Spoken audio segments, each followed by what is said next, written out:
You'll need to make sure that your Viking horde has the reputation it needs as they travel to distant lands in Knarr.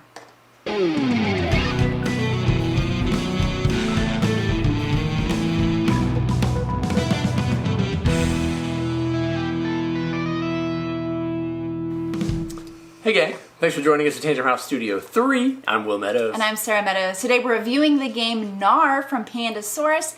It's from designer Thomas DuPont and artwork from Anthony Carrion. Knarr is a 2 to 4 player set collection game that takes about 30 minutes to play. Pandasaurus was kind enough to send us a review copy, so let's give you a quick overview of how the game is played, and then we'll share some of our thoughts on what we thought.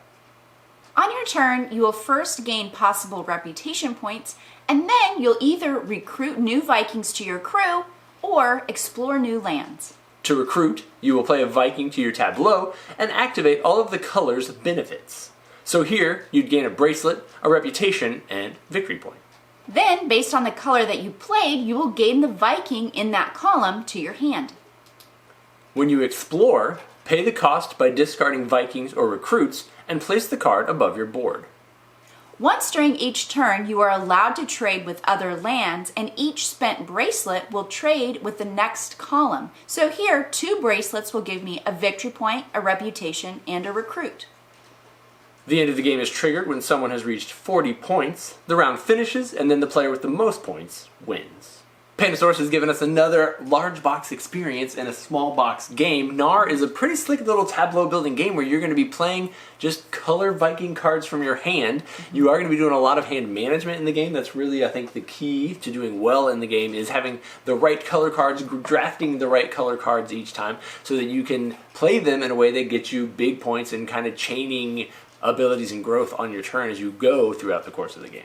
Yeah, I first got to try this out. It's originally published by Bombix over in Europe, and I got to try it out with their team and immediately fell in love with it because you're really only picking between 2 possible actions on your turn, and then you can also take that bracelet action at any point. So setting yourself up for a big haul of goodies each turn is really a good way to win the game. Yeah, it feels very rewarding as you're able to have just the right amount of tokens that you can spin to do just the right amount of actions on your turn as you build up that central, I don't know what the thing is called, but the Viking 3 lands tracks that you're trading with. Yeah, you're adding those cards to the top of your board, and then you're triggering as many of them as you can, and they give you all the resources so that you can stack your next turn. The game feels fresh. I think every time I've played it, I haven't played it a ton, she's played it way more than I have, but I felt like even though the cards and the symbols are simple and straightforward, I felt like I was kind of playing a different strategy each time, even though like I'm just adding cards on both sides of my board. I'm really trying to be strategic in which card I recruit to put on there so that I can kind of go heavy in one area or heavy in another, and yeah, I've enjoyed my playthroughs of it for sure. Same thing, I've tried something very different each time I've played, and each time has garnered different benefits as you're going through the game. And so yeah, there's not like one winning strategy. It is play the right cards. cards. I think the real strategy is doing the very best with what you can get a hold of, and whatever cards are available, really make the most of those.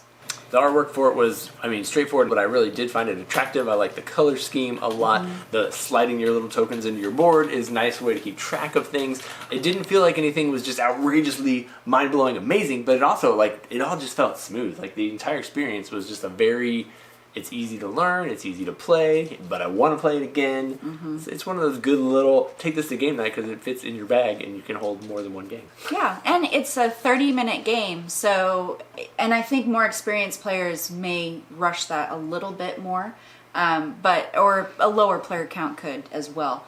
And I can see us pulling this out regularly to play. It's already been, oh, let's sit down and play this one. Oh, I really enjoyed that. Let's play it again. Right. Instead of pulling out this other game that's a longer game. So it's one that once you set it up and play, it's one that you may just end up playing.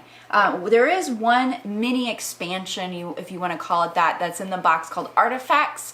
And it's basically another set of cards. You can choose one to play with that kind of breaks the rules or gives everybody benefits for certain things. Like, oh, if you play a second Viking in that one column of the color, you'll get a benefit. Or if you have one of each color, you'll get a benefit, which that one kind of pushes you away from the, oh, try and stick with one or two and chain a lot of things. If you're trying to get lots of colors, it kind of breaks that a little bit and makes it a lot more difficult. So, but it does give you a benefit.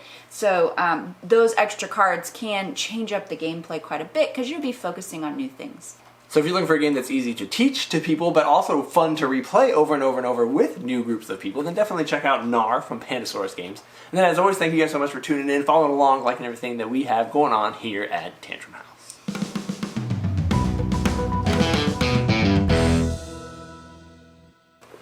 Okay. Alright, finally, bro. Finally. He was quiet for so long.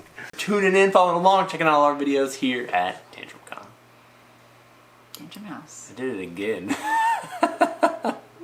Knarr is a big box experience and a tiny little card game looking game. In this game, game.